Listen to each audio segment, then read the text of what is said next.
पक्षाचा पार्लमेंटात नाहीये. सेशनचा काही संबंध नाही. पक्षाला जेव्हा वाटेल तेव्हा एखाद्या गंभीर बाबीवर चर्चा करते पक्षादेश जारी होऊ शकतो. हा पक्षादेश आहे. एक धोरणात्मक निर्णय घ्यायचा असं धोरण झाला तर अशा बैठकीला पक्षादेश जारी होतो ना. राऊत साहेब बैठकीमध्ये उपस्थिती सोडून दुसऱ्या काही मुद्द्यावर चर्चा झाली ना संघटनात्मक बाबींवर चर्चा झाली.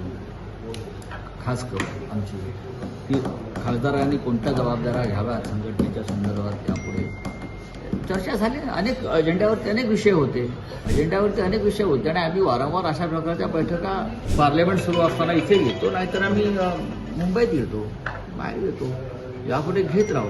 आणि आम्ही अत्यंत रिलॅक्स होतो. आपण पाहिलं असेल अशा प्रसंगातून आम्ही वारंवार गेलेलो. पण आता त्यांना ज्या प्रसंगातून अवघड जाईल त्यांना 100% अवघड नाही. त्यांना त्यांचं जगणं कठीण होईल. बघू ना काय साहेब आता ही जी गद्दारीची जी कीड आहे ही आता कायमची चिरडावी लागेल.